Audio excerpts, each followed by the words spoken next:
Welcome to Show Your Priors. He's Michael Nichols, and I'm Jason Thompson.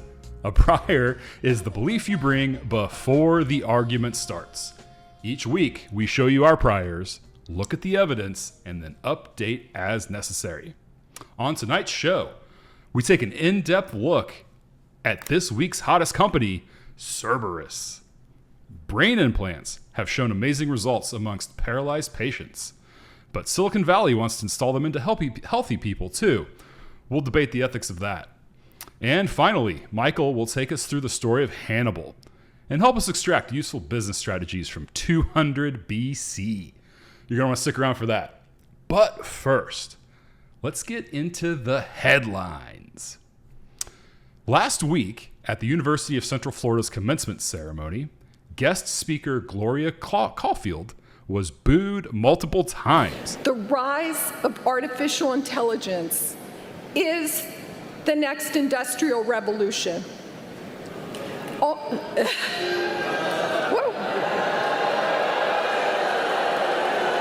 What happened? Okay.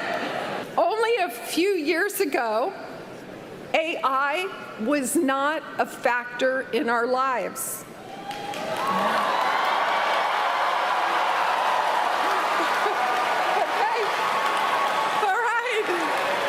And now, AI capabilities are in the palm of our hands. And oh, I love it. Michael, what does this tell us about the broader perception of AI? Does it surprise you to see this coming from a younger generation?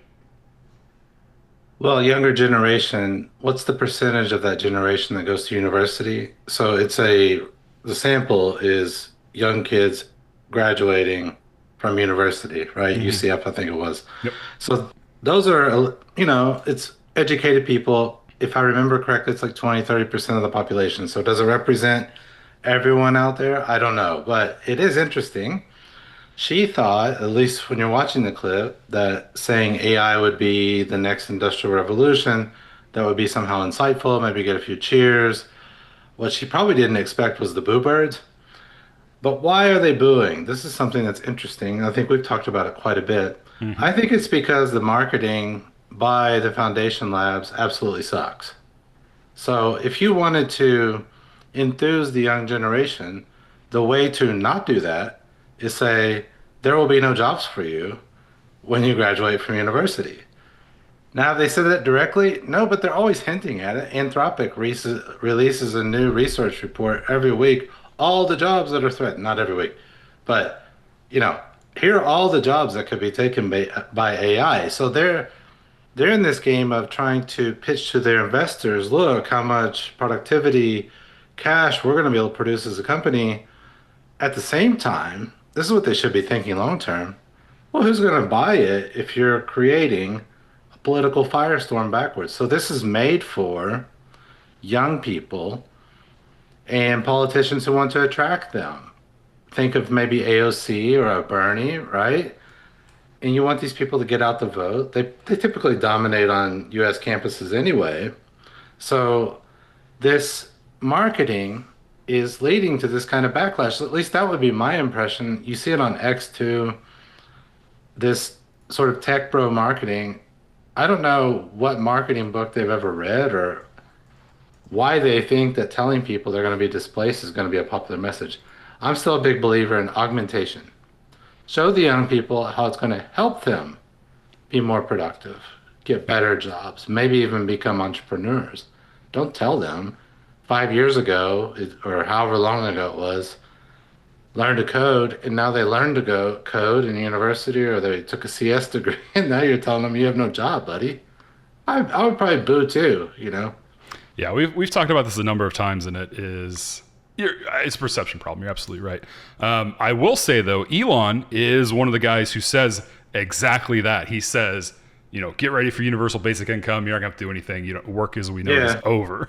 So there are a lot of figures out there in especially him, saying that jobs aren't going to be there. And I think it's the wrong message to get across, because I think the conclusion that you and I have come to through discussion on this channel is that it's going to create more productivity. So it's going to create more jobs that are doing more per chair eventually. We're just losing jobs right now due to restructuring and investments, and also just because people want to hit their bonuses. But I think ultimately we're going to be in a more productive place because of it eventually. We just have to get there first. It's not going to throw everything on its head. Yeah, we don't know. I think the bad part is, I mean, Elon's not exactly beloved, at least by one of the parties right now. People will sit on a certain side of the left, let's just call it that.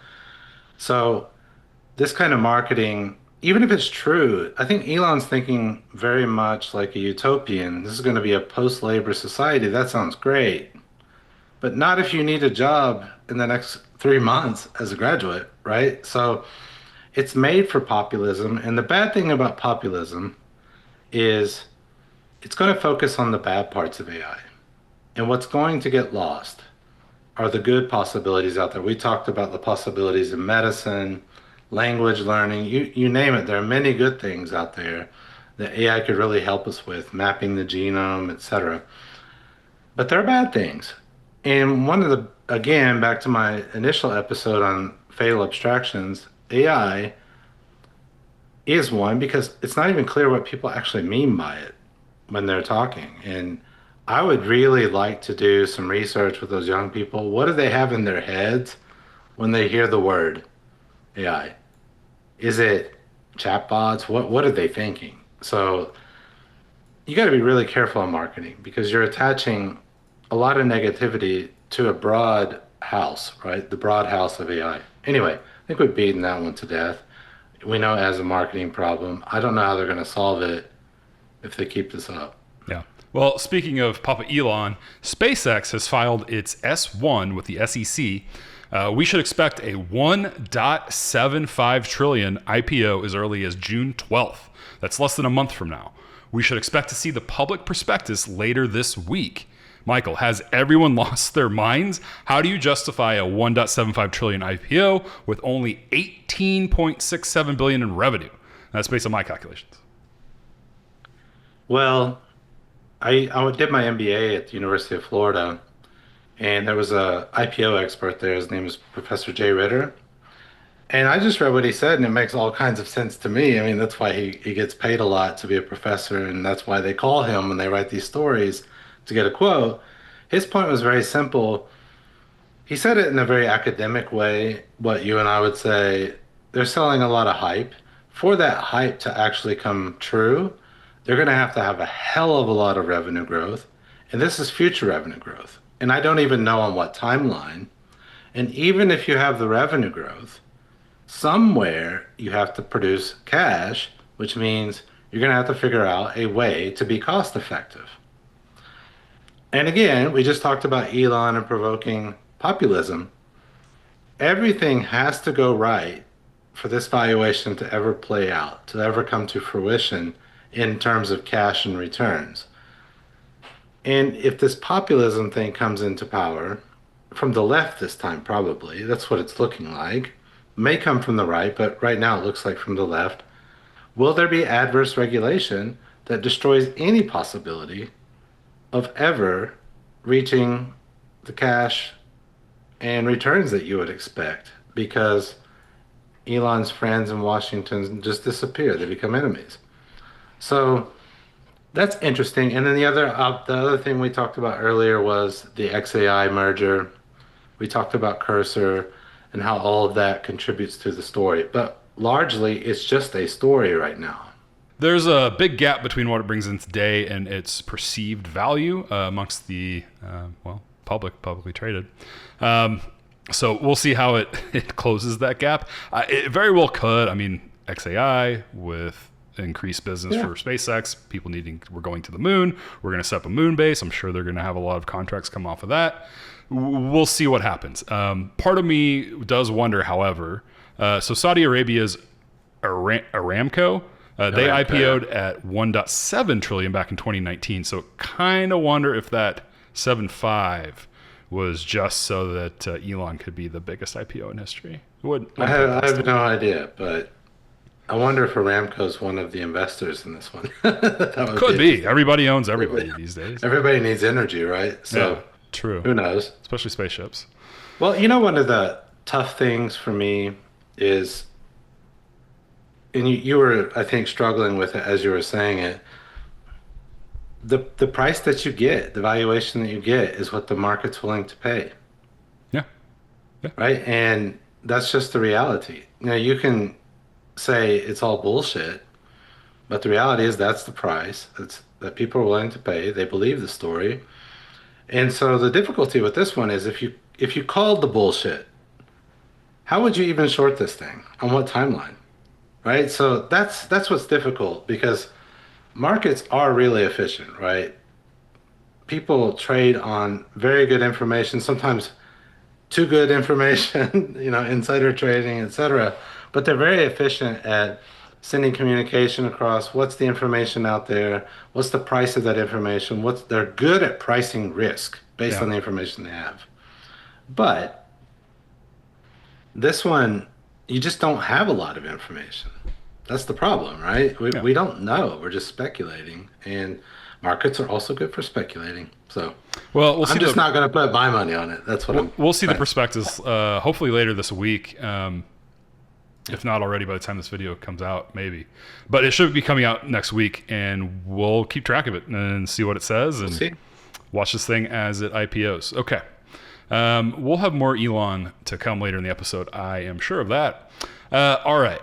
It is reported that OpenAI is considering a breach of contract lawsuit against Apple over the ChatGPT/Siri integration, claiming the feature has been buried in the interface and revenue is nowhere near their projections. Mike, what will OpenAI ever get?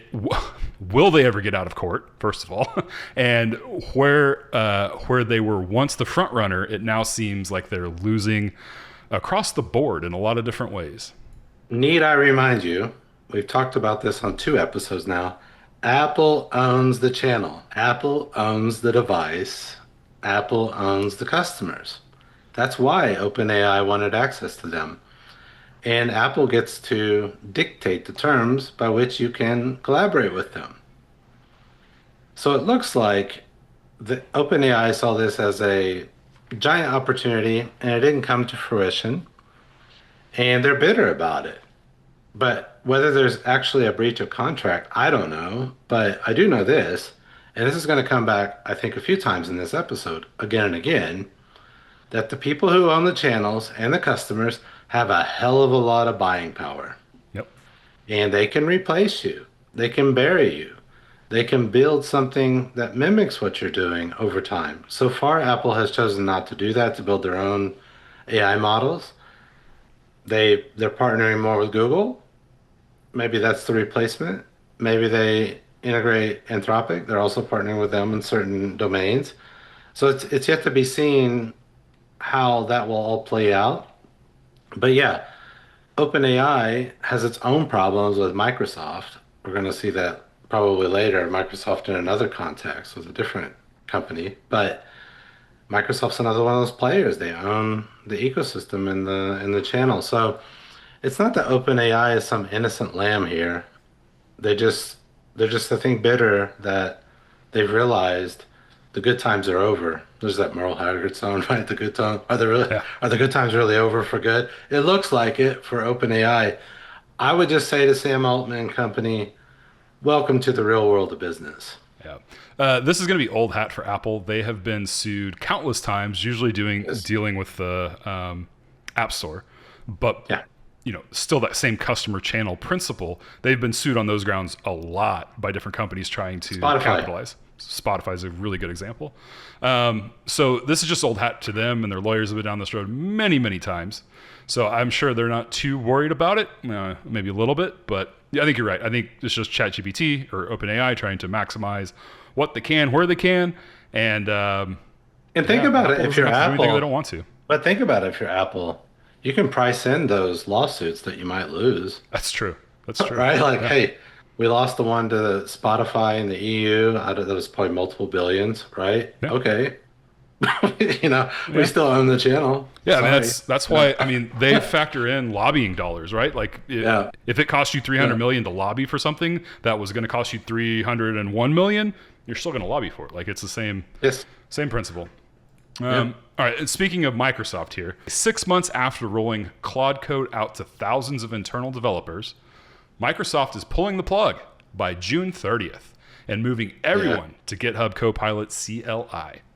EVP Rajesh Jha cited toolchain unification as the reason, but the underlying tension is hard to miss. Mike, it seems as we approach frontier model IPOs that there's a chessboard being subtly put into position. What's the 4D chess strategy here from Microsoft? Is it the opposite of what Apple's doing? No, it's very much the same. Let me start again. Need I remind you? I wrote that before we just talked about that. Sorry. Yeah. No, but if you own the channel and the customers, and Microsoft owns it in its own ecosystem. So Apple's an ecosystem around B2C and the phone, right? So they own the device and the app store, everything that goes on there. They take 30%. That's a cash machine, and it has been for a long time.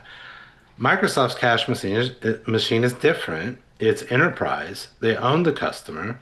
And what I find funny about this one is their own people in their own enterprise preferred Claude Code over their own product. That was scary to them because, oh, hell, we see Anthropic starting to penetrate enterprise. We need to shut this damn thing down. They might actually learn from us, and through a partnership over time, they could displace us. Okay. So that would probably be the fear. You can call that tool, what did he call it? Tool integration or tool chain unification. Yeah. Yeah. Well, it's all about the ecosystem here, right? They want to own the ecosystem, even if their products do not meet the same quality. And this is a theme that's going to come back again and again. And we've seen it before. Can you win if you're Anthropic just with Claude Code?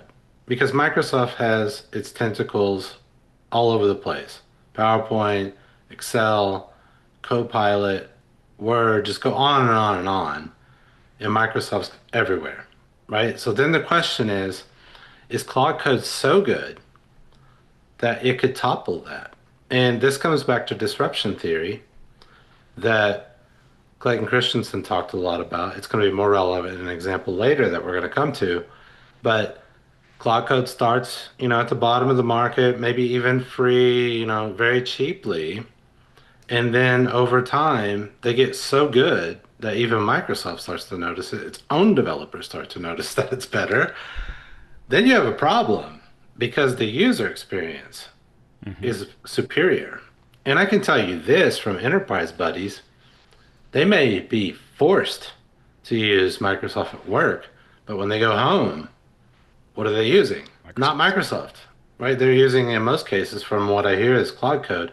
So you might have customers as a hostage, but you have to keep earning it. If the analogy I like to draw here is when Blockbuster held its customers hostage to the fees.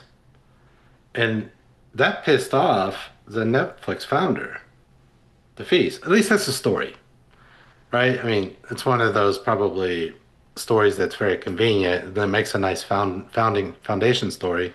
But they were holding them hostage, and then Netflix comes along with a more convenient experience, better experience, and boom, over time, that starts to erode. And then by the time Blockbuster actually responded, game over, you're bankrupt. Yep. And so I don't know if that can happen, but it's a threat. So I don't know how you would deal with that if you're Microsoft, because this is also, the marketing around this is awful. Just the fact that this story exists is awful. So we're forcing you internal teams to use our shoddy product, and we're going to hold our customers hostage with the shoddy product. Because last week we were asking ourselves, if you're Microsoft, why not dual and triple supply this? Why not just say, yeah, Claude Code's available. It can run with Copilot, integrate it. You can use ChatGPT if that's your favorite. You can use Gemini. So you know what I mean? Like, I looked into the GitHub aspect of Copilot, their code part, their analogy to Claude Code.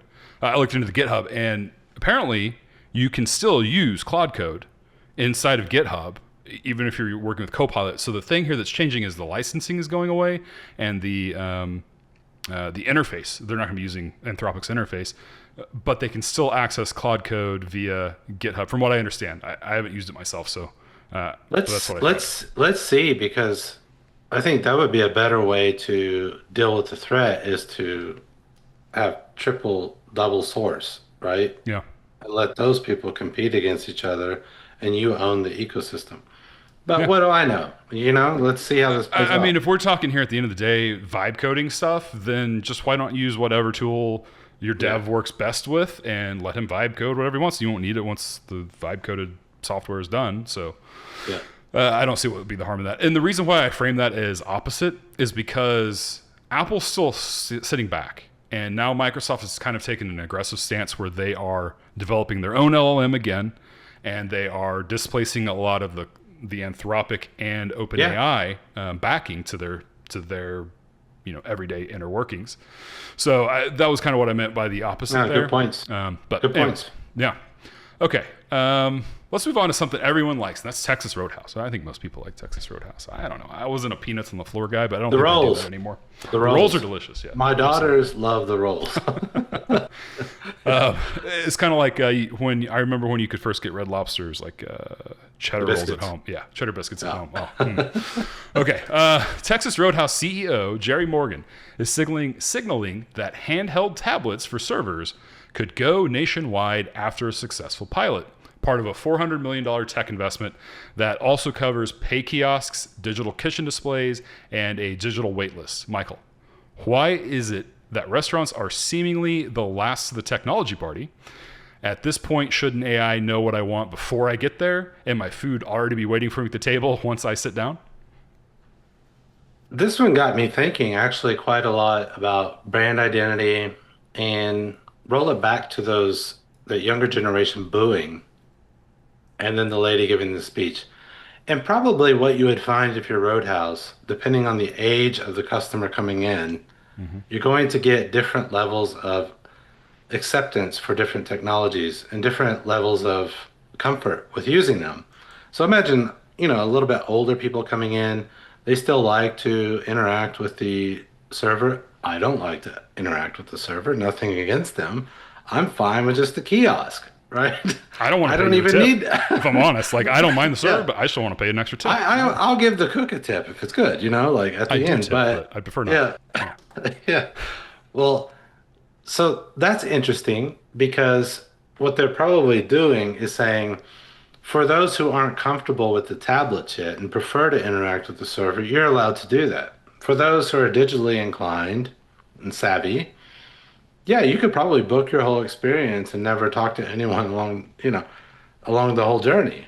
That could be interesting. But then this goes to a question. What is your brand identity then? What is the experience? Is it this mixed experience? You're trying to capture different segments by exposing different levels of technology to them? Because I cannot imagine a situation where you go to an upscale French restaurant and they digitalize it. I just couldn't. But although in a French restaurant in America, the AI might speak better French than the waiter. Right? Yeah, if my sommelier rolled over, I don't think that would be a good experience for a high-end dining. Yeah, that's probably true. But it's strange to think about that this high-end dining may never go to technology, because it's a social status play. Yeah. Right? That's true. It's about the authenticity of the experience and the art and the experience of working with the best waiters and best chefs. And I love Roadhouse, but that's not their brand identity. So that was my question. What does it mean for their brand identity to do this? If I were a server, I would probably love having that tablet. But I don't know how they feel about it. That would be interesting to ask them how they feel about the tips. Do they get more tips when you have the kiosk, or do they get fewer? I don't know. Yeah, that's a good question. You don't have to face them face to face. I mean, that's true, but so the only time that I have dealt with the kiosks is at Chili's, or I think Chili-owned restaurants, whatever that group is. They have the ones that sit at your table and you pay there. I don't know if you order from them. There's still a person who comes and serves you, but you handle your payment through that kiosk device. And I tip the same on those. I don't know if other people do or not, but I tip the same. So I would think under that logic, you would want whatever gets you more tables more quickly. So same thing here, that AI, we've been talking about this discussion in enterprise, is that, it's going to increase productivity per seat. So this here, I mean, I know it's just a tablet that we're talking about, which kind of struck me as that technology's so old at this point that they're just now adopting it. It seemed crazy to me. But I would have loved their, turnover, how many tables they can serve at a time, that type of thing. Why not? And the waiters want that, right? Because they depend on tips, so they like the turnover. But where I would have killed to have this was in Europe. Yeah. Because I think they're paid fixed wages and no tips. There's not a tipping culture, so they don't give a damn if the table ever turns over. Oh, yeah. What does it matter, right? You're paid on a wage. Fair. But to get them to bring you the bill when you're ready, it could take 30, 40 minutes because you can't find them during a cigarette break or whatever. So maybe that's just because I was an American in Europe and eat, get out. But their culture is different. That's what I meant by the upscale. They go in and they eat and they spend hours just talking, having some wine. Doesn't matter if you can't turn the table over to them. Yeah. Right? So the whole experience is different. And that's always fascinating to me, the brand experience, the user experience in restaurants, and how it is different from McDonald's all the way up to the French 2-star Michelin star restaurant is, right? And what's interesting too is Roadhouse is apparently killing it. Yeah. In the revenue. Yeah. And that's interesting because we said, it's a good example of re-examining your priors. We said people may be trading down right now to McDonald's because remember that McDonald's CEO was complaining that people aren't coming in, they're not spending as much. So, but maybe the Roadhouse crowd, I don't know, they're not trading down. That for some reason it's booming. I know in my local Roadhouse, it's always booked. Like if you don't go right when they're open, you're waiting at least 45 minutes. Well, it still supports my theory that, the segments that are elevated just enough where you still have access to debt are still booming because people don't care and are just spending on debt. That's my doomer theory. It still holds, though. All right. Let's move into the Firehose. Yeah. Rapid fire news segments where we talk about things slightly less than we just said in headlines. All right.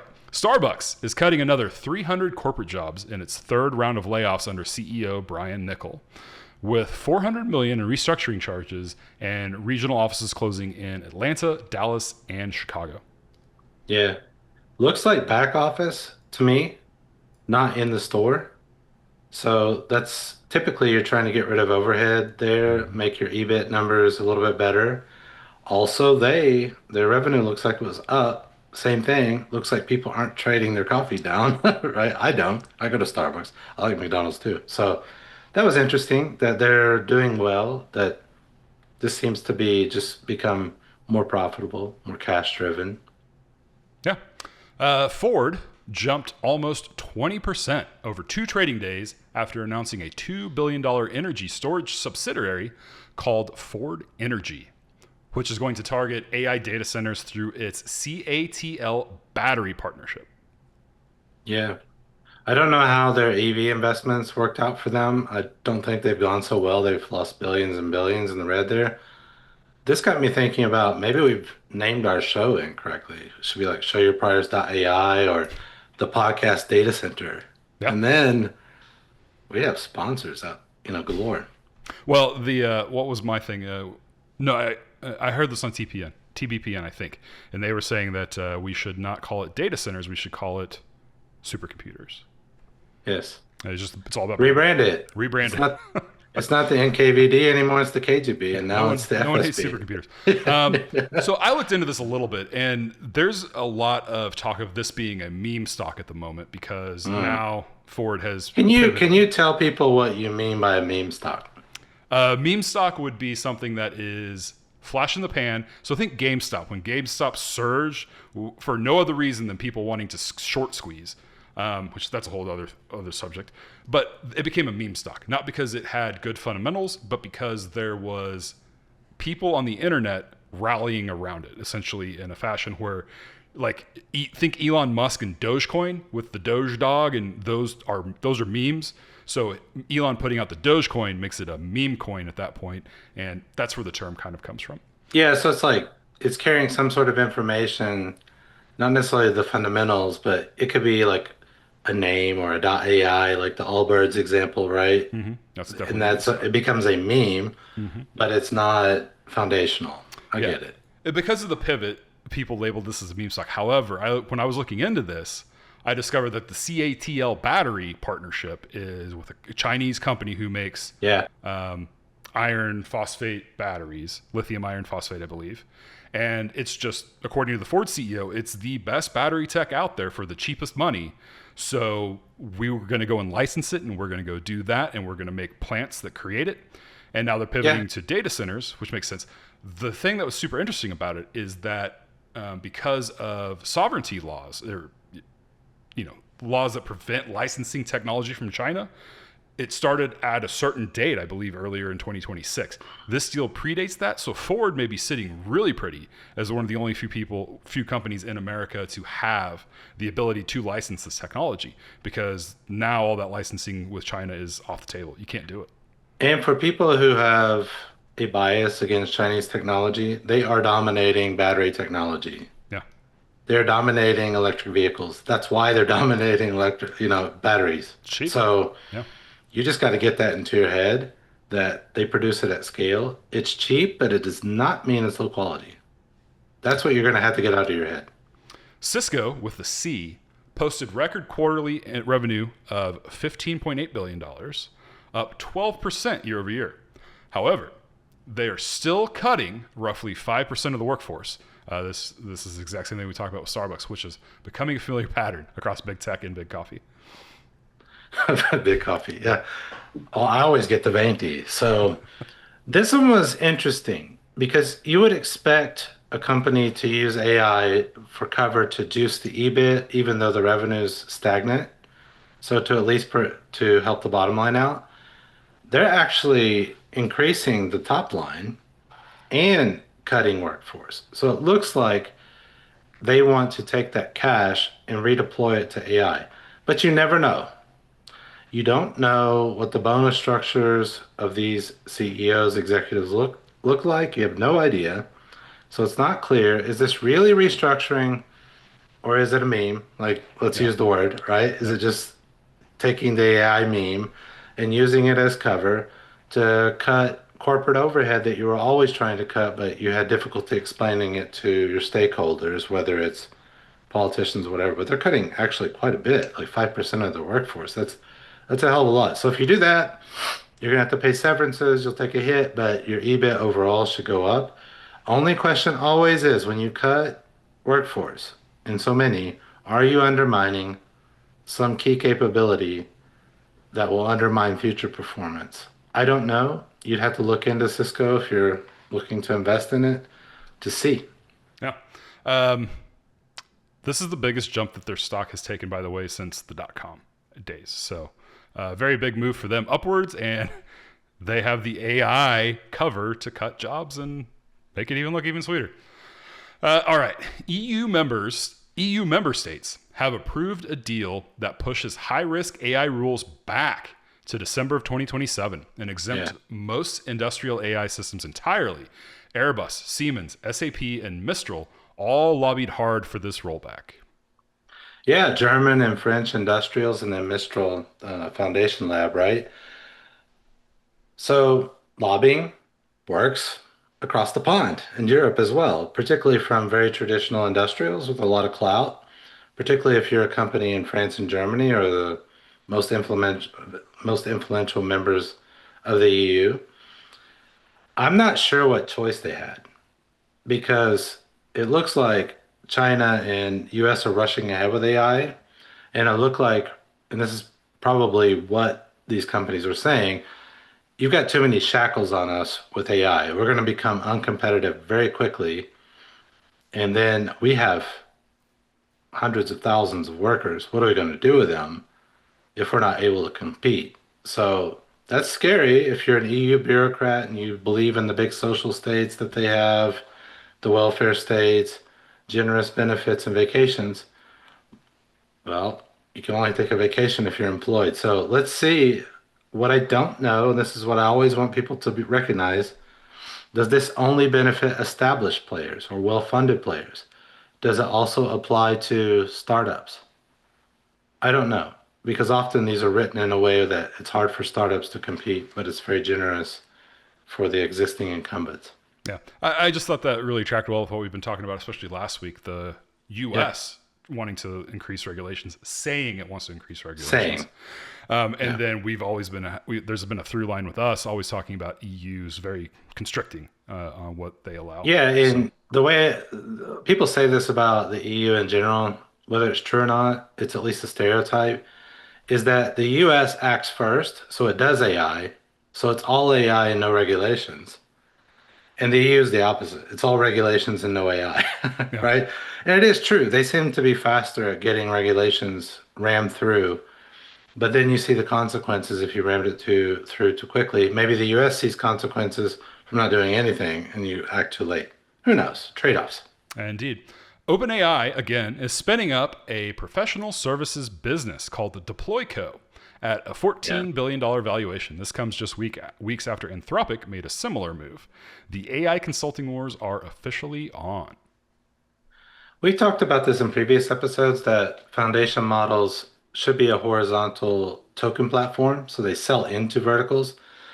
But we've seen that Anthropic, they advertise for positions like solutions architect where they build vertically. Now, their idea is not necessarily become a vertical company. It's to build projects or agentic workflows so that you buy more tokens. And it looks like OpenAI is just copying that. And that starts to dip into the territory of Accenture and those types of businesses or Deloitte even will help you set up financial workflows or IT workflows in the case of Accenture. You know that better than I do. Yeah. So that's dipping into consulting and engineering services work. Yeah. Interesting. I had some customers use Accenture and it really changed the way they did business with me.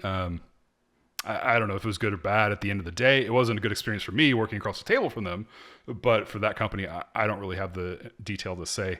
But I do know that what they're doing specifically here is I know they acquired a company, I can't remember the name of it, but they got like 150 AI architects with the acquisition. And what they're doing specifically is sending consultants into enterprises to look and see where their AI gaps are. And then they're going to build AI from the ground up inside of the company. And that's the whole plan here. And, and like you said, it's to get them to buy the compute because now that they're hooked into these systems. It's just here's the thing. As a strategy person, we talked about Roadhouse having a strategic identity, a brand identity. Yeah. And we compared it to upscale restaurants. Being an engineering services and a consulting company is a different set of capabilities than being a foundation model. It is. So my big worry about these companies, if I'm looking at them as investors, what is your strategy? What is your business model? You have a scalable token model right now. These businesses where you build services and consulting, they're by definition not scalable. They're project businesses, which means how your project looks at company X will be different from how it looks at Y. They have different systems, different workflows, different processes. That's very hard to scale. So you're going to need a lot of people to do that. And it's a learning process every time. That's why it's a services business. They just don't scale very well. It's profitable, right? Those businesses are really profitable. They're just not scalable. So which one are you going for? And there's a conflict there, in the strategy, and maybe they'll be able to walk the tightrope and balance it out and do both. But I would be concerned if I were looking at them that you have what could potentially be an incoherent strategy over time. It all goes back to what I think it was episode 1. We talked about the Google Yahoo comparison, and Google Cheesecake Factory. Deep and narrow and deep. Yeah. Okay, so, all right. Anthropic just launched a small business product with 15 ready-to-run agentic workflows and connectors to many popular small business applications. They're also running a free 10 cities training tour to support it. This is specifically targeting small businesses, and I wonder if in a week or two from now, we have news that OpenAI launched the same type of small business program. Yeah, I mean, that would make you think there is no strategy. That you're literally just throwing shit at the wall to see what sticks. They've got a lot of revenue to make up their evaluation gap, right? Well, there's that, and they have a big war chest, which allows you to do all these experiments. I am not against experimenting, but at some point, I want to see some strategic coherence in the business model. Now, SMB, small, medium-sized businesses, sometimes you'll hear SME, small, medium-sized enterprises. That is a huge market. But the thing is, it's fragmented. Those are service businesses. Those could be mom and pop shops. They could be from 10 million revenue up to 100 million, up to a billion, depending on how you segment the market or what you mean by those definitions. And what I wonder is, do they have the buying power to really take advantage of building an agentic workflow? For example, could they actually buy the services of the deployment company we just talked about, or is that too expensive? And if it's too expensive, what could they actually afford that is not already covered by QuickBooks and the rest? So I don't know what the disposable income is or the disposable cash to spend on agentic workflows and these types of products are at the moment. Let's see. But it is a very interesting place to look for innovation. I know a lot of PE firms, because when I was in M&A, you would look at this, they're buying up a lot of these SMBs. Yeah. So that might be an interesting, they're trying to roll them up and create something more scalable because they're fragmented. Yeah. That could be an interesting play. That goes right into the same thing. You know, we were just talking about the AI consulting. They're backed by private equity firms, banks, and they have a lot of companies rolled up in that where they're just, you know, they have the sales channel already built because of their investors. Same thing probably here because the Anthropic has the same deal with private equity on that, on their, so I don't know. It's very interesting to see they're just going super wide on everything. It's crazy. I think with small businesses, you'll be more inclined, headcount costs more, I think, per share for small business than it would for a large enterprise. So you could see that really become impactful to workers at some point. All right. Mind Robotics, the Rivian spinoff, building AI robots for factory floors, just raised another $400 million at a $3.4 billion valuation. Founded in November 2025 by Rivian CEO RJ Scaringe as a side project, the company now has raised over $1 billion in less than a year. Mike, we're in the wrong business. Yeah, apparently you need to found a company that bleeds cash, and then you can get access to more cash to found other companies. That's the way social proof works, by the way. So, but what I found interesting here is I had heard that Rivian was struggling to find a workable business model. And that market, the EV market, right, electrical vehicles, is getting bloodier by the second, bloodier ocean by the second, right, particularly with the Chinese. I don't know if we're going to allow them in the US, but there's a lot of competition already in the US for EVs. And it looks like they got good at something in their factories. And we talked about how Amazon last week got good at AWS, the back end, and then they got good at logistics, and they spun those out, not spinning them out, but they created new divisions out of those, new business models, taking advantage of capabilities they had built over time.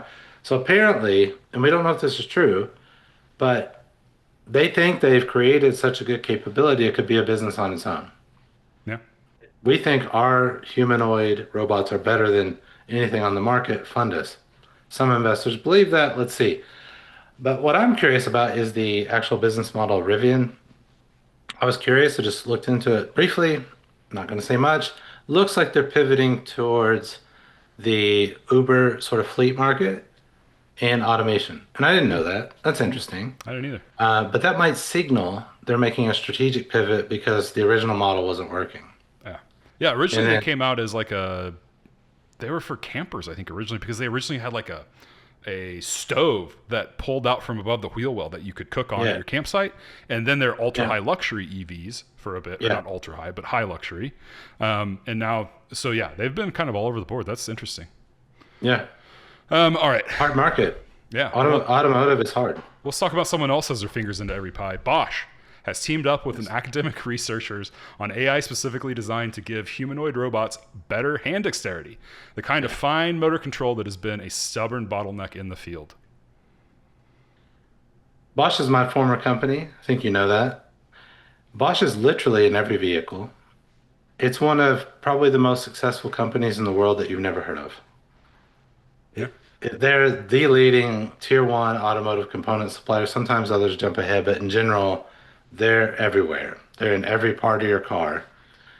They also make power tools. They Appliances. also do home appliances, some of the best out there, German engineered. So I want to say Bosch is very good at engineering, extremely good. Germans in general are good at engineering. If you can find a very repeatable process like a factory, I worked in their factories. Their factories are immaculate. Their factories are impressive. Everything is automated. There's a piece picker, a robotic arm for literally everything. They're producing millions and millions of things at scale. And this one was interesting because you know how we saw those Chinese robots running the marathon and just Yeah. Yeah. murdering themselves on the ground, dancing, whatever they were doing there. Shimmying is the word, maybe. They're trying to solve a problem like that. How do you keep the body stable while doing stuff with your hands, right? And pressure points and trying to measure the different things. Bosch is probably one of the leading companies at sensing. They're very expensive, but they're very good. So they have really good sensing technology. And if you have the really good sensing technology and you put the right intelligence behind it, this could be something interesting because there was that example a few weeks ago we looked at with Siemens introducing humanoid robots. They did a pilot and the success rate was like 80-90%. And I just wondered in that, do they drop things because they don't know, they don't have the proper sensing on it? That's something Bosch maybe could solve. Yeah. But is it a Bosch business or is this a capability that you spin out to someone else? So we just talked about spin outs, right? So this could be something that they license to someone else or even sell outright. I don't know. Interesting. Interesting. We'll keep an eye on that, see how it develops. A reference to something called Gemini Omni surfaced in the Gemini app on May 2nd, and the actual video clips then leaked from user accounts starting on May 11th, with Google I/O happening next week. That's their big yearly conference. The open question is whether Omni is a VO rebrand, which is Google's video creation model, a new unified model, or something else entirely. Yeah, does it earn its name as Omni? Does it do everything? So, or is it going to be more about video, or is it going to be multimedia? And I'm waiting for that. I'm wondering if one of these models won't just specialize on one of the media and go directly for multimedia. I don't know. I think a lot of people use Gemini that way already. Like, hey, make me a visual. Next will be make me a video. Yeah. And so I know Grok's looking deeply at video, and I just wonder where Gemini's going with this. We'll see. Is it Omni or specialized? Yeah, I mean, Omni channel would lead to you thinking it does everything. I don't know. Yeah. What some of the rumors I've heard are that it will be for video editing. Even you can put video in and have it edit it, add objects, take objects out, that type of thing. A lot of the stuff that we can do with images already pretty easily. Let's use but not it. with video. Let's use it on the show. I You would can tell love everybody. to automate the editing process as soon as I can. All right. A new London and San Francisco startup called Recursive Superintelligence just came out of stealth with a $650 million funding round at $4.6 billion valuation. It's backed by Nvidia, GV, which is Google, I think, Ventures, and AMD. The stated mission is to build AI that recursively improves itself. Yeah. But what if it lies to itself recursively? Like, how do you guarantee that these agents don't just confabulate to themselves? How will they detect their own errors? Because working with me, Claude has this tendency to confabulate, make things up on the fly, say that it didn't, and then fix stuff that doesn't exist, claim it fixed it. So I just wonder how they would resolve all that because are they still using like stochastic technology and there's a probabilistic chance or a probability that you'll get it right or not? I don't know. That was my question. Yeah. Google owns a piece of every single Yeah. AI company that we've ever talked about. It seems like it's crazy. I Good don't to know. have cash. This is going to turn into Skynet, if you ask me. This is just going to be, we're done. This You know, my is friend and I were Call of discussing that John at dinner. Connor. We were discussing that at dinner. One of the things I've seen some papers out there that were interesting or articles that the first experiences of multi-agent systems and ecosystems, they fight each other. Now, why would they do that? Well, they might be locally optimizing, or they've trained on human text. We fight each other our whole existence. But you can imagine if an agent is representing some principle, right? And it depends on what the goals of the principle are. And if the agent is representing those local goals, it's easy to imagine coming into conflict with other agents that are representing other local entities, other principles. So I'm a little bit skeptical that Skynet would come simply because if they start acting human, they can't collaborate for very long. Well, it's a sci-fi trope, and it is somebody prompts the computer to save the world, save the planet, make it, we want world peace, whatever. And it gets rid of the humans. The ultimate conclusion by the computer is always eliminate humans. That's the only way to make it peaceful. That's the only way to save the planet is to eliminate humans. I don't know if you read those books. I think it's Robert Heinlein. The Moon is a Harsh Mistress, but it was very much in that vein. Humans are the problem. A lot of Hollywood movies are humans are the problem. So, not surprised. Okay, well, let's talk about robots becoming a little bit more human. Anthropic has rolled out a new agent memory feature called Claude Dreaming, because of course it has, which lets Claude consolidate and reorganize what it has learned across sessions. It's one of those features that sounds small, but it could be a big deal for how persistent agents actually work in practice. Yeah, this could be useful if you want it to remember things. Yeah. Like if you're working on something you need it to recall. It's not useful like if you're ideating and you wanted to just, using throwaway concepts. It's also not useful if it's lying about what's in its memory. So that would be, again, somebody's got to solve this confabulation problem because, I misremember things too, so I can't claim that I'm any better. I have a very selective memory, so.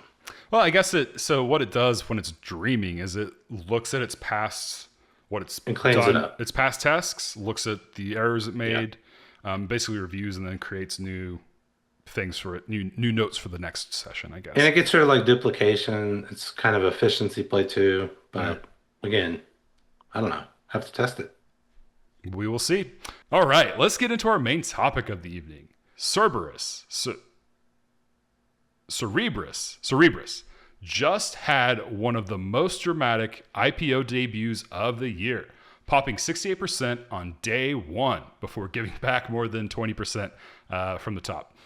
The company makes the largest computer chip ever built, the size of a dinner plate, and it has a real shot at challenging Nvidia in one specific corner of the AI market. Mike, do you think this punchy little startup has what it takes to threaten Nvidia?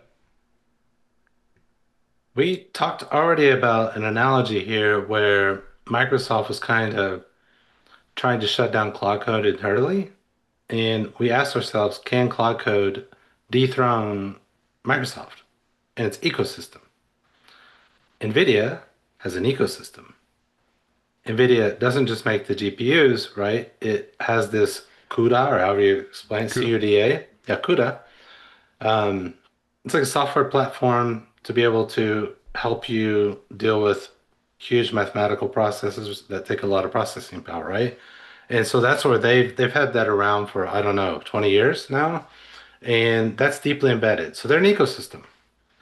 And if you're going to be a startup and you're going to take down the ecosystem player, you better get that one thing that you do well right.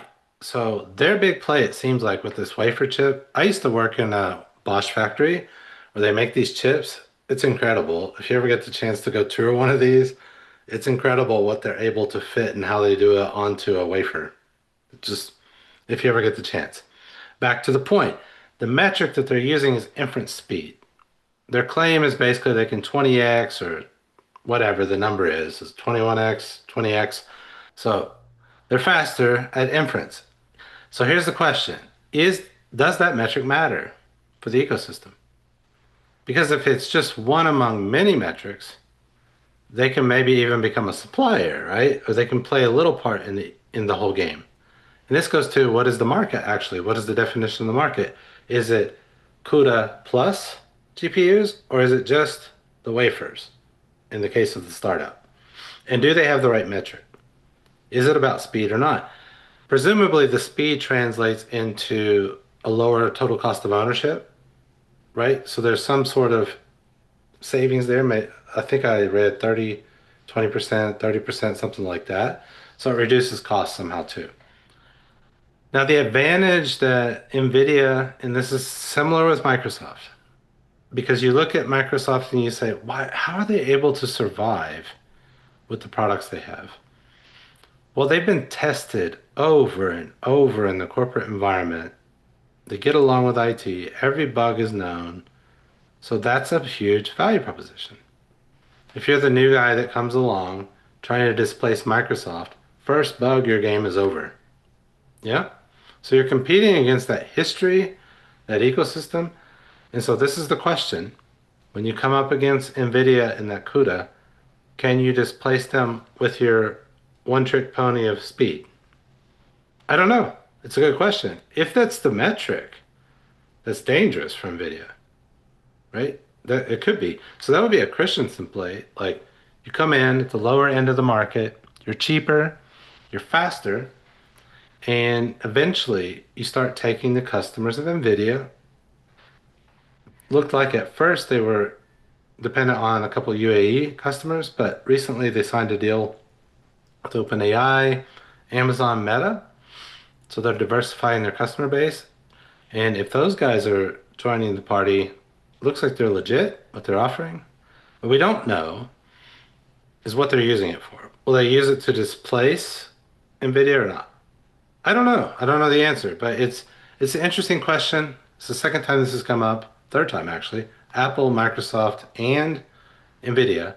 Can ecosystem players who own channels and customers be displaced by these one-trick ponies? It's an interesting topic to me, especially looking back at last week. We talked about Nvidia 10x Corning's production to buy fiber optics. Yeah. And that's not just to put in the ground, that's to put between processors or GPUs. So it's interesting because they knew Cerebras already. It's like Professor X's, like he goes into Cerebras, right? That's what this is called. Okay. It's the brain, big brain. Yeah. So Cerebras. So yeah, they make the chips all in one piece where Nvidia is right now, has a core, and they're copper lined together. And, with what we talked about last week with Corning, now they're going to be fiber lined together. So the latency goes way down. The energy just goes way down. However, I've known Nvidia for a long time because I'm a computer gamer. I like playing computer games. I've done so for a long time, and I love computer hardware. And Nvidia and AMD have had a back and forth. 1 year Nvidia would come out with the next biggest card, and then AMD the next year, and then Nvidia came with Cuda, and AMD can never really catch up again. But they've gone back and forth like that year after year, model after model. And so I wonder, this went up against Nvidia's B200, which is their top of the line AI chip right now, or GPU right now. Who knows what the next thing that Jensen's going to come out with? It could be something that's also dinner plate size that is now fiber optic together, and it blows it away. Interesting thing that I learned about training data is that training AI doesn't really care about latency at all. It doesn't really matter. You're just sending a large amount of data at once, and it computates, and it doesn't matter if everything's communicating together at the same time or not. What does matter for latency is inference. And that's when you and I go talk to Claude and we're not training it. We are just asking it a question and it has to think linearly and get back to us quickly. That's all very latency dependent. So that's where Cerebras is going to shine. But I don't know. I wouldn't count Nvidia out of doing something very similar and maybe even in a better way. And you're right. Cuda is the reason that they've got the foothold that they do. And I don't know what goes in that software and why someone else can't come up with a Cuda-like, process that sits on top of everything. But it's been their gem. And as long as everyone's, Again, coding for it. If you've been there for 20 years, people know how to debug it. They're comfortable with it. And getting humans to change behavior is really hard.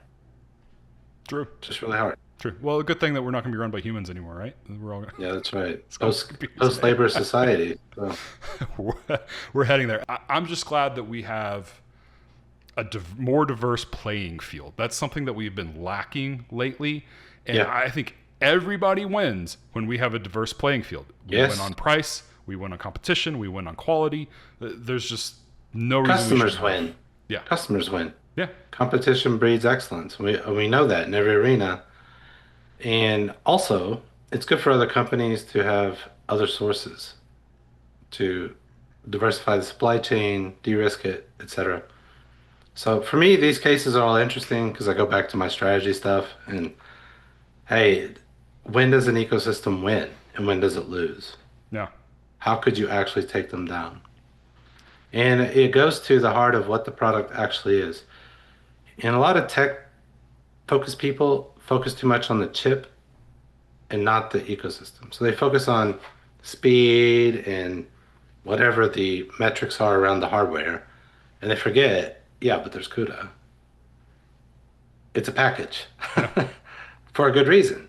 There's a reason they beat AMD. Oh, yeah. Yep. And so, and of course, when I was looking at startups, you look for that. Is there a hook that goes beyond just the hardware piece, right?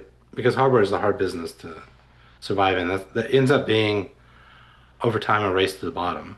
As people learn to make the hardware, it becomes commodity. Yeah. So you need a huge technical advantage to hold off.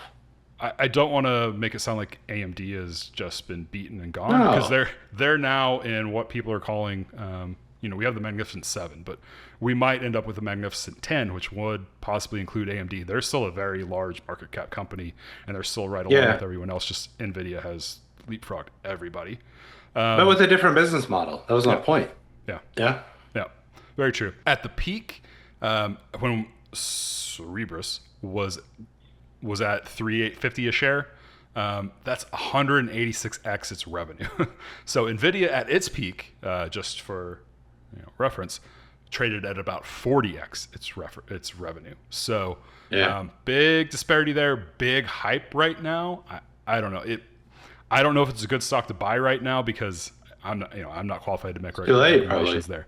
It's too late. You should have bought it before it IPO'd, but you probably can't do that because you should have bought it in the process before the IPO. Yeah, you got to find out a way to buy the stock before it's available. It's a little bit too late. And you need to be institutional for that. What I had thought of is Professor X goes into Cerebro, not Cerebras. Yeah. Yeah. Okay. But it's all the same root. It's the same root word. Correct. Yeah. Yes. Cerebrum, Cerebras, Cerebral, Cerebro. All right. I just wanted to... Close to Cerberus. Cerberus had 3 Cerebra. I don't know. We'll probably get some hate in the comments for my pronunciation of all this, but that's okay. That's okay. All right. Let's move now to additional topic A. No, I'm kidding. That's what my script says. So Elon Musk's Neuralink has 21 chips right now inside of human brains. Yeah. Jeff Bezos and Bill Gates are backing a competitor called Synchron that is achieving similar results without cracking the skull open. Silicon Valley has made more concrete progress on brain-computer interfaces in the last 24 months than most people even realize. And the clinical work is genuinely changing lives. But the people building these devices keep describing a destination that goes well beyond treating paralysis, and that is where conversation gets complicated. Michael, do you think we should be marketing brain implants as the next tech gadget? It goes back to the use case and the application. This is why I was a little bit disconcerted by the booze of that speech about AI. Because it goes back to the bad marketing job. Yeah. Same with chips and brain chips. There will be use cases that are life-changing, and there will be ones that are scary as hell. don't put them in the same bucket. That's what always bothers me. You'll hear me get triggered on this all the time. Separate the topics. There's the example where somebody was paralyzed from the neck down, gets a chip implanted, and can now operate a computer. That's awesome. For me, that's progress and advancement can really improve the lives of people out there. How many of them, I don't know, but that's awesome. Keep doing that. Right? If we can go in that direction and improve people's quality of life by any measure, go for it. I'm all for that.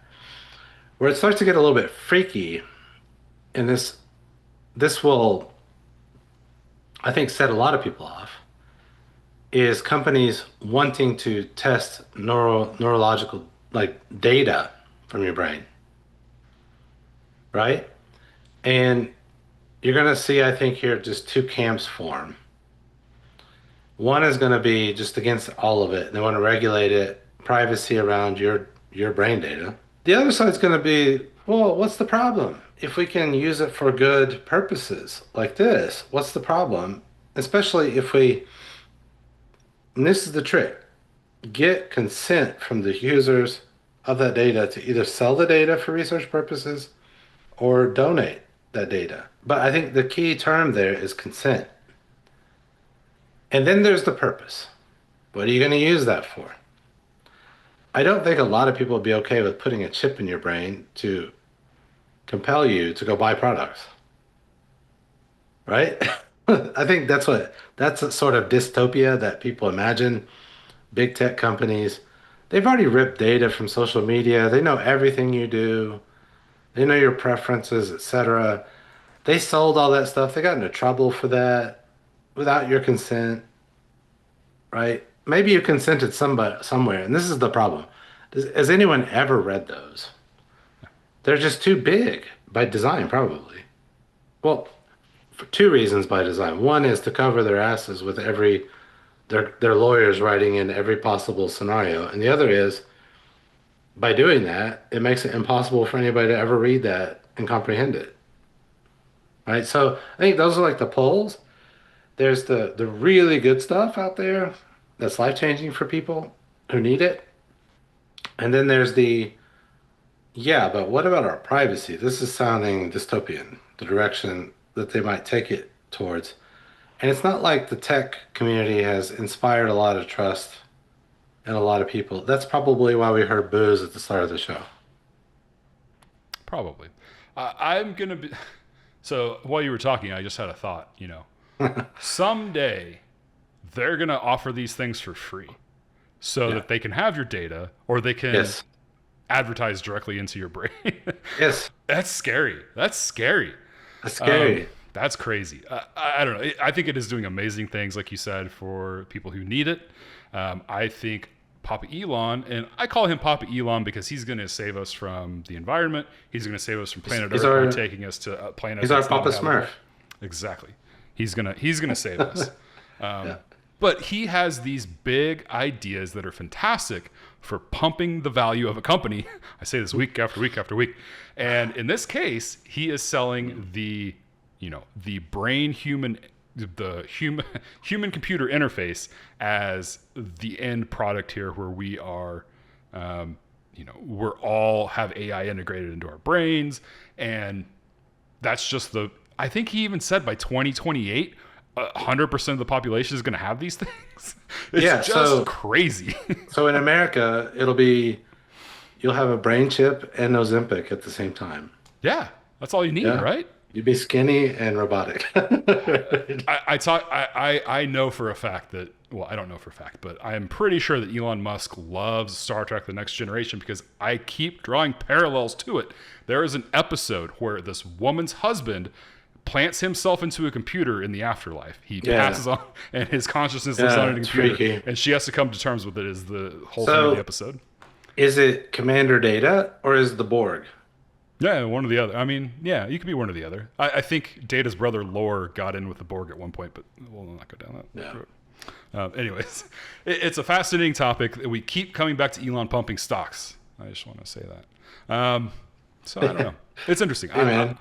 I want this to progress in healthy ways. I think it is going to help a lot of people do a lot of things they couldn't do before.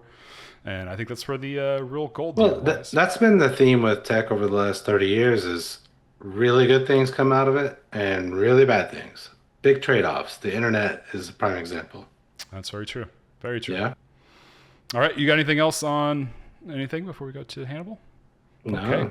Well, to close the show, Mike is taking us back to around 200 BC to let us know what business strategies we can learn from Hannibal.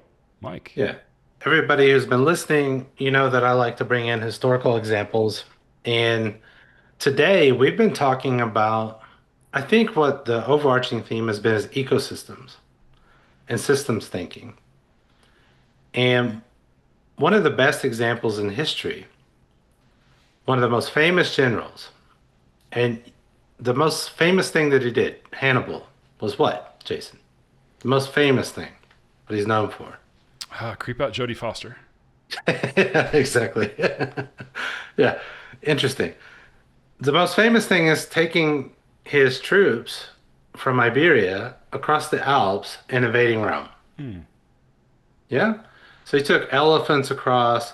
He took like 50,000 men, soldiers, families, elephants, lost about half, traversing the Alps, comes into Rome and has one of the most famous victories of all time. It's called Cannae, the Battle of Cannae. It was in southern Rome. It's said that when they killed 50 to 70,000 Romans, one of their consuls, it was an absolute catastrophe for the Roman military. And after that battle, let's talk briefly about the battle, because it's one of the most studied battles of all time. Hannibal was clearly a master tactician. So in this battle, the lines lined up, and you see the red ones, that's Hannibal's army. And the blue ones, what happened was they started out lined up facing each other, and Hannibal let the Roman soldiers come in to the middle and bent backwards to draw them into the middle and then wrap around them. And then it's not showing exactly what happened with the cavalry. One of the cavalry quickly defeated another Roman cavalry, a little camp, and then they turned around and came from the back. And when that happens in a battle, when you're encircled and from behind, you're done. Yeah. Huge disaster for Rome. And why this battle is so critical, and we're going to come back to this, is that Rome itself, Rome proper, was said to be within Hannibal's sights. And for some reason, he did not take Rome. He did not go to Rome, even though they were destroyed, they were in disarray, and probably could have taken it. That's the thought, that he probably could have taken it. In reality, because we don't have Carthaginian sources, there may have been very damn good reasons not to go to Rome. For one, he probably also lost men.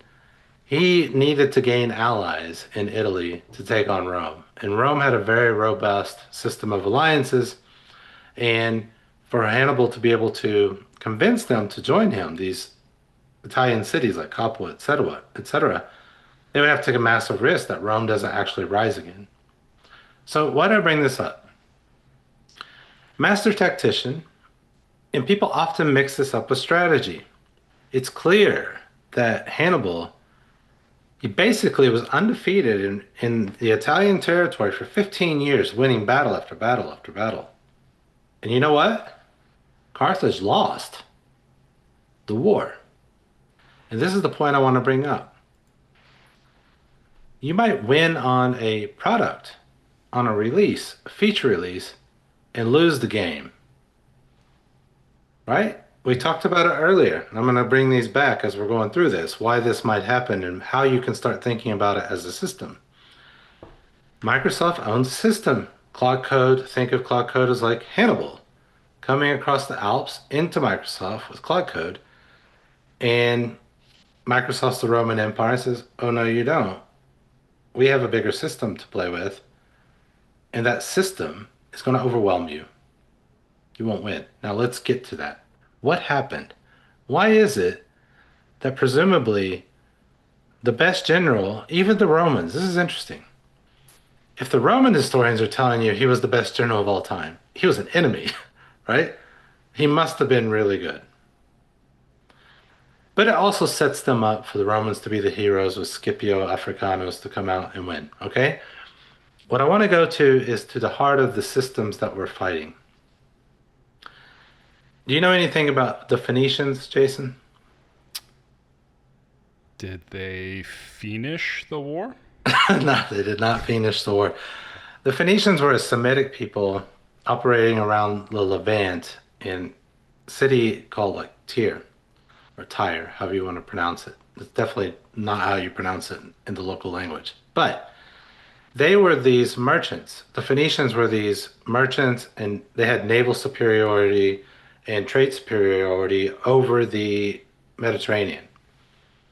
This is before the Romans. It was around the time of the Greeks. They developed the Semitic alphabets that we use.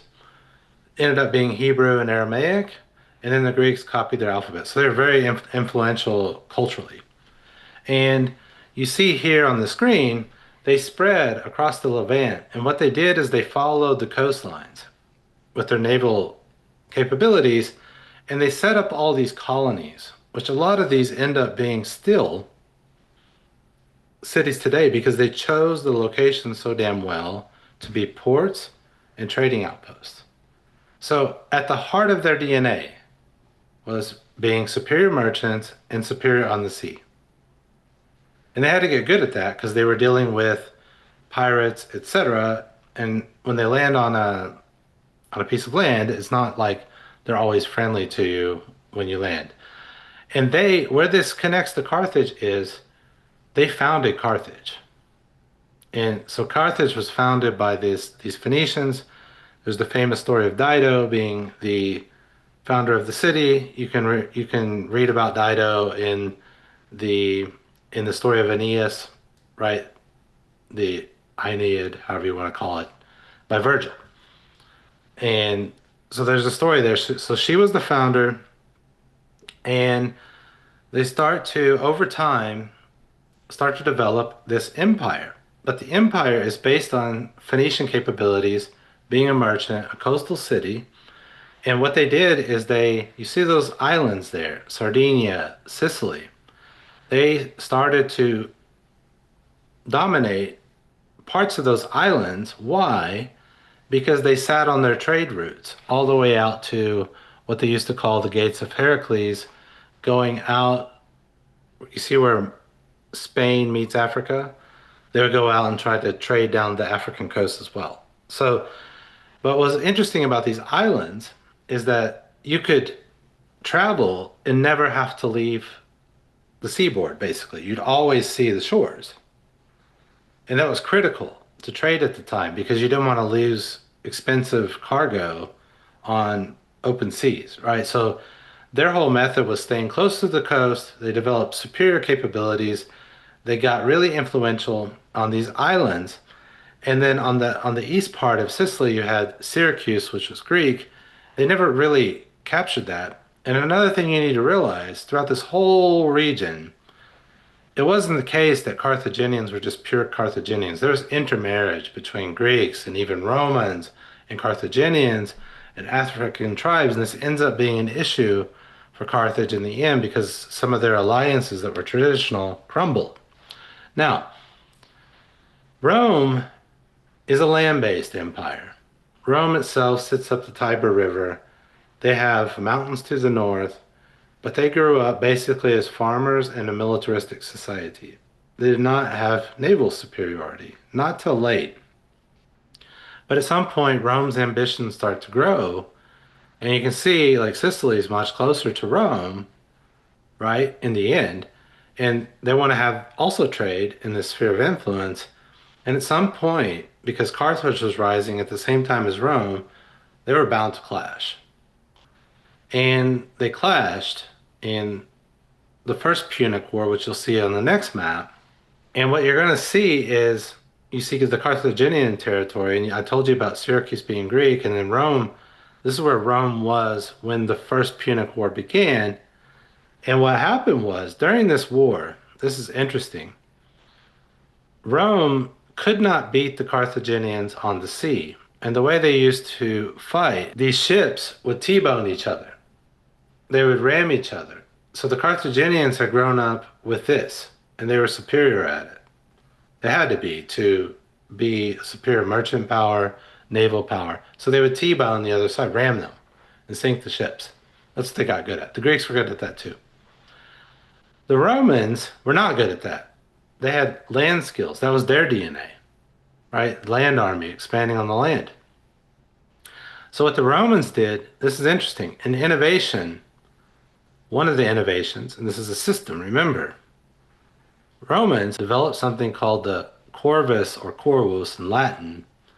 And what they did, this is incredible to me. They said, we're going to make a naval battle like a land battle. You know how we're going to do that? We're going to drop that corvus, this platform, onto your ship.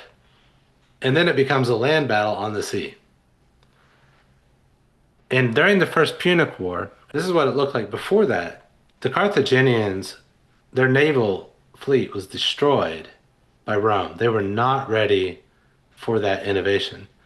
Because with that innovation came a completely different tactical game. Right? You just got to get close enough to those ships and then lower that platform and go on and slaughter them.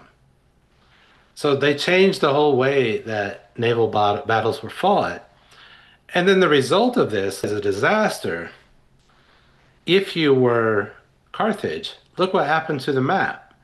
Rome imposed a very, very difficult treaty on Carthage. They took those islands that they were depending on. Now, this is a later map of the Second Punic War, but what you clearly see is Sardinia is gone, Corsica is gone, Sicily's gone. Okay, so then, and this leads up to where Hannibal's going into Italy. What happened was Carthage was left with nothing but to go to Iberia. So Iberia is Spain and Portugal, modern Spain and Portugal, and they start to develop that and colonize it and start their trading routes, and they're getting rich again. But the Romans at the same time were expanding into Celtic or Celtic territory in modern day France, right? And at some point, they had a treaty for a while where they, at that river, you can see it, where the purple stops, where the Romans said, we will stop here if you stop there. Well, as things go in history, they didn't stop, right? And so at some point, the thought was this is going to come to war. That's where the famous trek of Hannibal comes, because the thought was, at least this is what I think they believed, that he would traverse the Alps and shock Rome by coming into Italy proper. The whole problem is with this entire strategy, what? If you just look at it, what I've just told you, what's the problem? If you're Hannibal, you traverse the Alps, and he had some brothers with some generals, Hasdrubal and Mago. What's the problem? What do you think if you look at it? No clues also okay. I mean, I would just say the geography is not favorable. I mean, same thing. Yeah. Like we can't just invade Iran. It's a fortress. Yeah. It's a geographical fortress. So, and this is one of my friend's favorite topics. Geography in many ways is destiny. And Italy had this very fortunate geography that you had those mountains in the north and those islands were closer to you. The big problem in the strategy, not the tactics of the battles of Cannae, and there were other major victories. The big problem was what? You have no naval superiority now. So if you need reinforcements, how will your reinforcements come to you?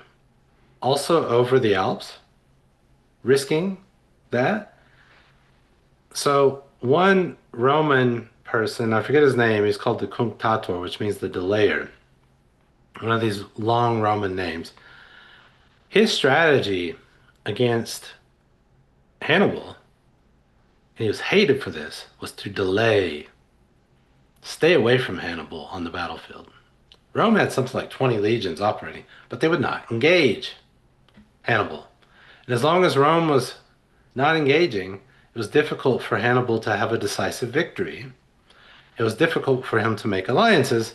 And so the delay tactic meant Hannibal was just kind of stuck there for 15 years with the inability to get reinforcements. His brother went back to Carthage at some point, but then got distracted because what did Rome do? The Scipio family invaded Iberia while you were gone. Now you have a problem. Your base is getting attacked in New Carthage, which is today's Cartagena, by the way, right? That's where it comes from. And so what Rome was able to do, this is a disaster for Carthage, is, and you see the arrows. So there was an arrow pointing towards Cartagena. They went there. They went to Africa. Now, the Carthaginians were able to recover, and they defeated one of the Scipios, I believe.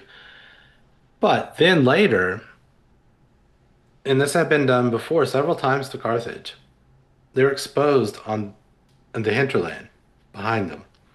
Rome went straight for Carthage. And they went in behind them. And because there was intermarriage among the senators and the elites and the kings, when Carthage's allies saw this is not looking good for Carthage, what did they do? They joined the Romans. And so this is one of the best examples of you can have the best general, the best tactics, and lose the war because Rome had a better system. And it took a while, and it goes to the DNA. Rome took one of its capabilities, land war, reapplied it on ships. That's incredible to me, right? This is where I nerd out. But that's where you can see the analogy to modern business is if you read X, some of the biggest influencers, I think one of the biggest problems is they focus on the features released every day. They focus on the battles. And they're not looking at the broad game. They're not looking at the broader capabilities, the ecosystems. So we do it every week too. We go through the headlines and the Firehose. We're talking about features. But anytime we're doing that, and we're going to do more maps like this, it should not surprise you that this kind of history repeated itself. So one of the most obvious ones is Napoleon. Right? When you were talking about Rome going into Carthage, I was in my brain, I was rewatching Game of Thrones and thinking of Theon Greyjoy going straight to Ned Stark's home, whatever. I can't remember the name of the farm. It didn't work out well for Theon, but it worked out well for Rome, I guess. And it had worked out for the Greyjoys in the past, right? We can do Athens and Sparta later. It's a similar thing. Mm-hmm. If you wanted to lose to Athens, you did something near the sea. If you wanted to lose to Sparta, you did it on land. And Rome's great innovation in its system was going from a land power to a naval power at the same time. That's not predictable. Carthage, you can at least explain historically why they were good at it, because they were Phoenicians. They had developed those capabilities over time. Rome had to develop them on the fly. Yeah. Now that is, it doesn't mean that Rome probably didn't hire mercenaries to help them with that. And in some of the battles, and there's this really good book I read on this, Carthage, you should read it. It's by Eve McDonald. That's where a lot of this stuff comes from, is trying to bring more of the Carthaginian perspective into the game. But one of the interesting things there was on Sicily, the battles were like, Syracuse would join Rome sometimes and sometimes Carthage. And I think the way we're taught history sometimes is too purist.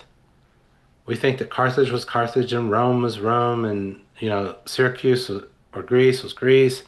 But the way the model was back then, because of all the intermarriages, the DNA was completely mixed. They spoke they spoke common languages like Greek, Latin later. And so the world is a lot more complicated than we like to give credit for in our history classes. And you got to look at the entire system and the context they were operating in. So that to me is why this one is fascinating, because when I learned it, what's cool when you're young is the elephants and the big battles. But a lot of histories just stop at the battles and they don't go deep into that system. And why was it that although he won the biggest battle in ancient history decisively, why they lost the war. So this area where the Phoenicians were from, is that also modern day Israel? Yeah. Yeah. So one of the things that came up in my mind, you can see Jerusalem's not far from that tier. So if the Phoenicians spoke a Semitic language, and the ancient Hebrews obviously spoke Hebrew, which is a Semitic language. And one of the theories in there, if you remember in the Hebrew Bible, they are fighting against the Canaanites. And one of the theories was that the reason the Phoenicians started to abandon the Levant in that area was because they may have been the Canaanites. And if not the Canaanites, what's clear from the Bible is that there were empires and a lot of fighting in that area that maybe put pressure on them to leave that area, because you can see a big landmass to the right, right? Yeah. So there were empires coming in. And so one of the ways to relieve it was on the sea and create colonies that were connected by your merchant routes and naval routes. So yeah, that's exactly the right question. It came up in my mind because I'm learning Hebrew right now, because I'm a nerd like that. Of course. That even some of the words, Carthage itself, you could see in the Hebrew roots how they were related. And the name Hannibal and Hasdrubal has to do with the god Baal that you read many times over in the Bible. Yeah. And they actually worshipped this god. Fertility god, I think. Yeah. Yeah. Well, god of many things, right? In the end. Yeah. Interesting. Very interesting. All right, Mike, thank you so much for teaching us a little bit about Hannibal. I love the history dives. We'll do some more of those in the future for sure. Thank you for being here with us. You can see us every Tuesday right here. We're not going anywhere.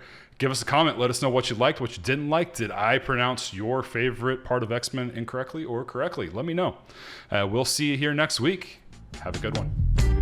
Mama, I think I made it. I'm kinda like Tulsa famous. Wow. I'm hanging out with Gary. Now they know what my name is. Feeling like Sir Mike, it's money in my name, bitch. Humble to perform on